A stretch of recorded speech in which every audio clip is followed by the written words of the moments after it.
Hello दोस्तों, नमस्कार। आज मैं कुम्हार और नेवला की कहानी सुनाने जा रहा हूँ। कुम्हार ने एक नेवले के बच्चे को ले आया और उसने बहुत प्यार से उसे पाला। नेवला भी बहुत वफादार था। उसने भी मालिक को बहुत ध्यान रखता था। एक दिन कुम्हार ने कहा, मैं माटी लेने बाहर जा रहा हूँ, तुम मेरे बच्चे का ध्यान रखना। यह कहकर एक तस्तरी में पानी रख दिया और बोला, जो प्यास लगेगा तो पानी पी लेना। यह कहकर कुम्हार दोनों पति और पत्नी माटी लेने के लिए बाहर चला गया। इधर नेवला को बहुत देर बाद भूख लग गया। थोड़ी देर के लिए नेवला ने बच्चे के पास से थोड़ा दूर चला गया। इतने में वहाँ एक सर्प आ गया और बच्चे के पास में तस्तरी में जो पानी था, सर्प ने पानी पीने लगा। बच्चों ने सर्प को देखा तो उसके पीठ पर थपथपाने लगा। उसी समय सर्प ने उसे काट लिया। बच्चा मर गया और सर्प पानी पीकर वहाँ से चला गया।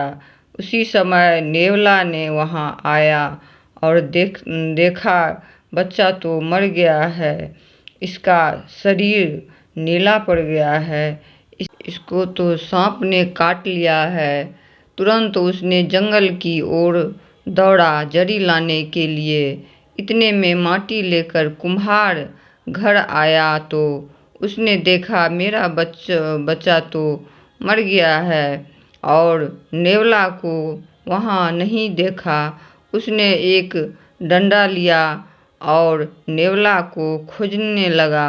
इतने में जंगल से जरी लेकर नेवला आ रहा था।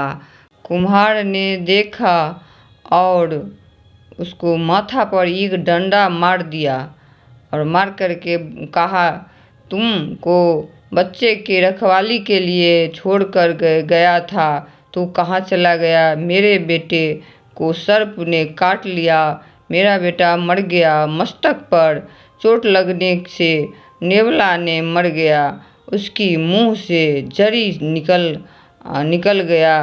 कुम्हार ने देखा ये तो जरी है। उसने जल्दी से भागा और पीसकर अपने बेटे को पिला दिया। बच्चे ने जिंदा हो गया और नेवला मर गया। कुम्हार ने फूट फूट कर खूब रोया और कहा, इससे अच्छा तो मेरे बेटा मर जाता। मैंने कितना बड़ा अपराध कर दिया। इतना वफादार नेवला को मैंने मार दिया। इसीलिए कहते हैं, बिना सोचे समझे जल्दी में कोई काम नहीं करनी चाहिए। जैसे कुम्हार ने कर दिया और पीछे पछताया। धन्यवाद।